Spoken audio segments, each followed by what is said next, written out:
Okay, hello everyone.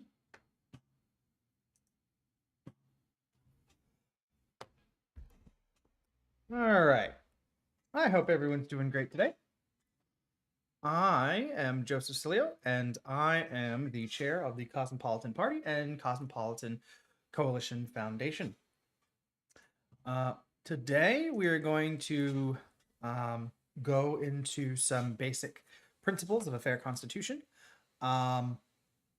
If you would like to learn more about us, you can find us at cosmopolitanparty.org, or you can go to our link tree.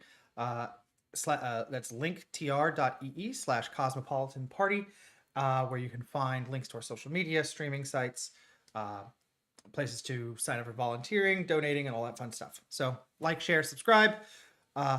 Very much appreciate it.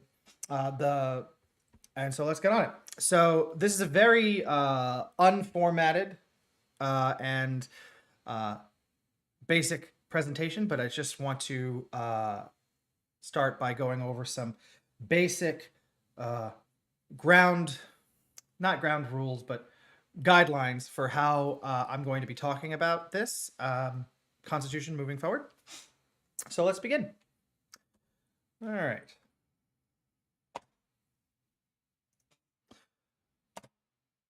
Okay, so since we're dealing with Constitution, there's a couple things we have to understand about what a Constitution means in reality, right? When you think about law and what is law, well, is it what's written? Is this what's actually in power? Is it the words themselves? Is it the spirit? These are debates that have and will continue to plague humanity and the larger universe forever. However, the way I view constitutions is they are a set of principles and instructions, and how good you govern is reflected in how well you take those principles and you lever against them in order to execute law or craft law. So the nature, let's take an existing constitution. The United States famously has the First Amendment. The question becomes, well, how do you hold to the First Amendment, right? It's really the idea of what freedom of speech, freedom of the press, freedom of religion, those ideas go far beyond what the actual text itself could ever say. When scrutinizing the exact text of what is written in the Constitution here, in a fair constitution, it's less about the text itself and more about the ideas that are implied. And as we go through this, we will go through both. Also, asking for my personal interpretation on specific issues will result in personal answers that are not authoritative. When someone says to me, "What do you think about this?" you're really asking me to be the judge. That is not my role. My role is to present ideas, present an instruction set that I think will be most beneficial. And that's it. What the people choose to do with that information is ultimately up to them, and how well they can internally reflect on the values that are embedded in a fair constitution and go from there. So yeah, personal opinions are only my personal opinions. I can't speak authoritatively on what a theoretical government would do because I am not them. No one has elected me to be them. That's not going to happen. Scrutinizing the exact text, we can quibble over commas, and I understand how they're important, and we can go through that debate, but the text itself is always and will always be subject to the interpretation of the people who are in power at the time that they choose to interpret it. It has been the case and always will be. Another thing about this Constitution, its economic model is agnostic. And that is to say, we do not make statements about what industries the state should own or not own, or if the state can own anything at all, or if private enterprise is the way to go. We only in our document do we give the principles that would be necessary to convert between those models, or to have them coexist if that model coexists by virtue of the people who consented, right? So if someone says, oh, well, the state should run things, or it should be more of a socialist model in whatever form, okay, that's fine. My response to you is get under the, most proportional system that you can to represent all views. If you can achieve the vast majority that would be necessary to support that particular economic model, go for it. This Constitution only talks about representation and how to balance those interests in order to achieve that representation. It does not speak to who is entitled or not entitled to own anything. So, no, it does not specify any good or service to be designated as nationalized or privatized. It outlines the process that allows one type of entity to convert into another with the consent of the governed. That is all it does in that frame of reference. Additionally, what does come off as odd to some market economies, and perhaps command economies as well, I'm not sure. I'll have to get more feedback. A fair constitution views all organizations with a sufficiently sized workforce to be jurisdictions or governments unto themselves, right? A fair constitution does not talk about a specific country or state or town or province or region or prefect or any of that. It doesn't even have to exist in physical space in the sense that it does not have to control land. It is spaceless. In that sense, if you examine how corporations are set up, when they approach a certain size, they're effectively governments, because the people who run those corporations have power over their employees. And the argument can be made, well, this person can go to another job. Yeah, and a person can go to another territory, right? They can go to another country. They can go to another state. That doesn't mean when they get there that whatever that get there shouldn't have some basic rules of representation. And so therefore, even if that freedom to move is there, doesn't matter. We still have to have the proper form of governance that results in the consent of the governed at all levels. So it's not really a go move somewhere kind of situation. And going into that, it's a fair constitution is factionally agnostic. It strives for maximum consensus and does not advocate for or against any individual or organization's identity or interests.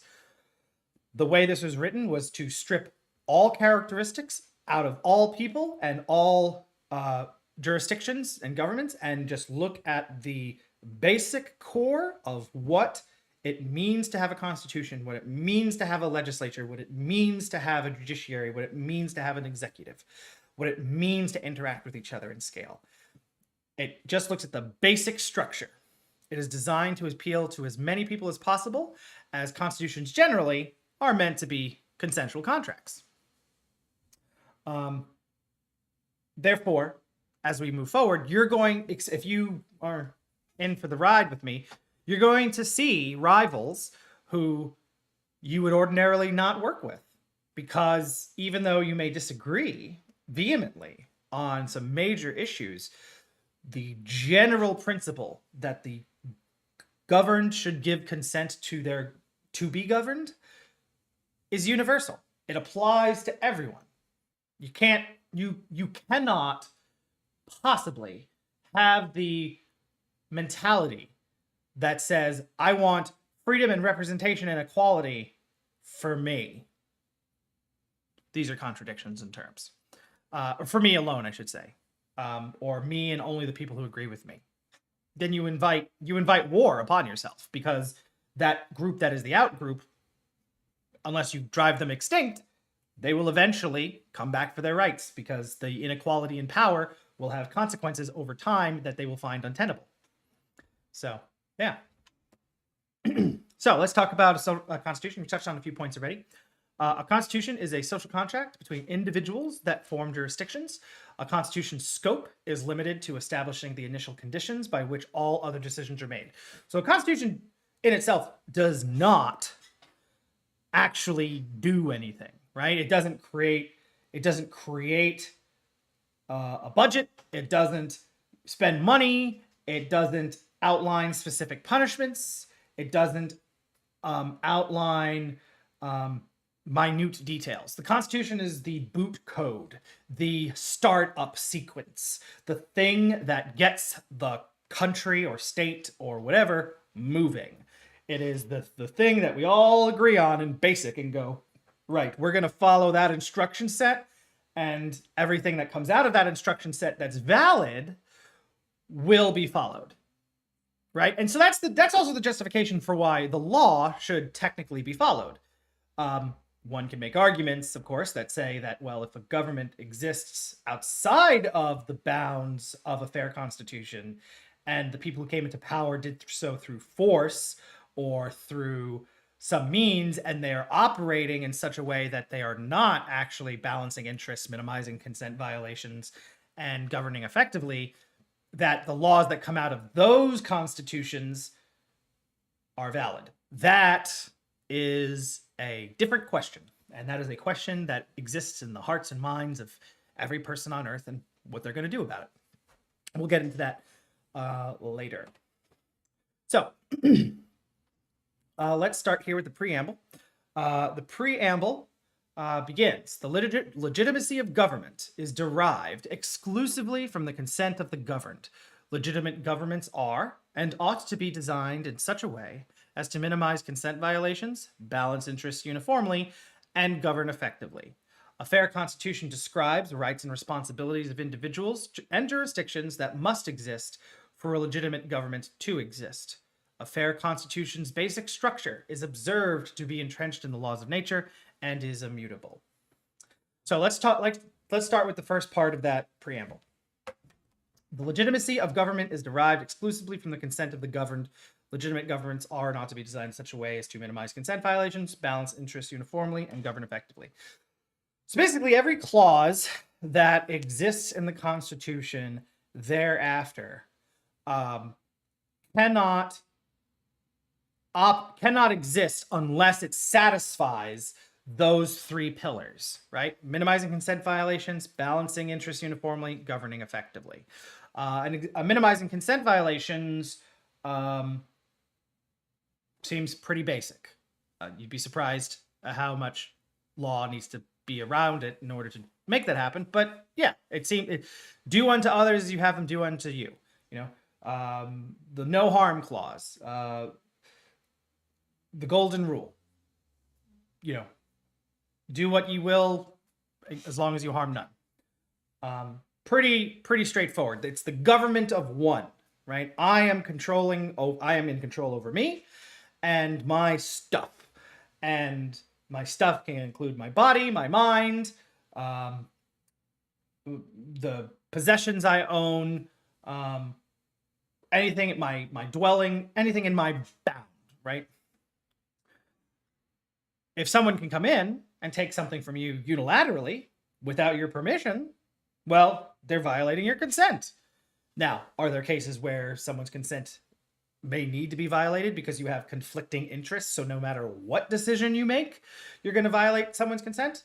Yes, those situations can and do exist. However, they should be happening as minimally as possible. Just because consent violations should occur in minor circumstances does not mean any consent violation is permitted. The government should always minimize that in order to maximally legitimize itself. Okay, moving on. Balancing interests uniformly. This one also seems pretty straightforward, but it's also kind of hard because the one thing we can tend to all agree on is that we should treat people how we want to be treated, right? Pretty much every religion, every philosophical bedrock has some sense of that. It's like the one rule everyone kind of is okay with. But outside of that, the only other thing we can agree on is that we can't agree on anything else. Like, that's just for sure. We know conflict is going to exist. It already exists. It's obvious. There has been no time on this planet when there hasn't been conflict. So the question isn't, how do I get my interests out there? The question is, how do we get all of our interests out there and balanced against each other in such a way that we all agree that they are balanced, right? We agree that our interests are being hurt and we agree that they're being balanced. How can we maximize that?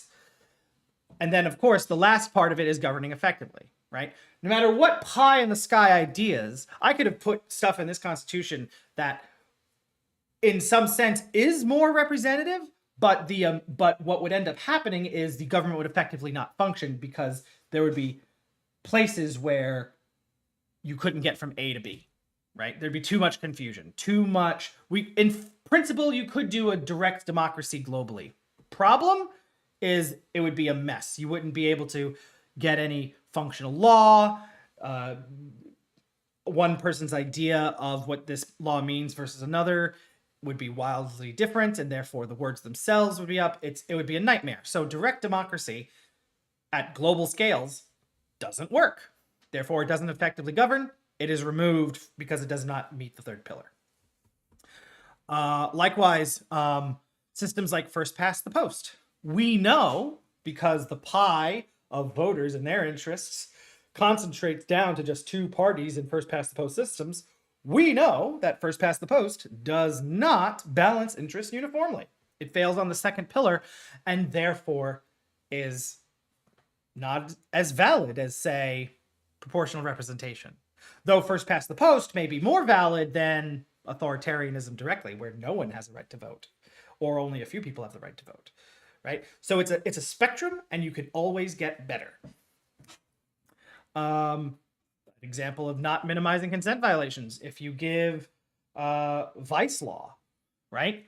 People who want to engage in an activity where no one involved is upset. In fact, everyone involved is enthusiastically consenting, and it's about them and their body. But if the law exists that says they can't do that, well, why? Why are you violating someone's consent when you don't have to? What interests are you advancing that goes beyond, that requires you to violate such a core principle? Is it the sensation that you know better than they do? Says who? Why? Why do you know better than they do? On what ground do you make this happen? Right? And when you really examine minimizing consent violations, you'll see that there's a lot of law that may exist in your own democratic country that doesn't make sense. And that is all I have on this version. I'm going to actually cut the stream early today, as I have to complete a separate project with a deadline, but I don't see any outstanding comments. So I think that's a good place to stop. Thank you so much for listening. I'm going to go through Article 1 next week. And I'm going to go through each right and how each right meets those three pillars, and why it is necessary.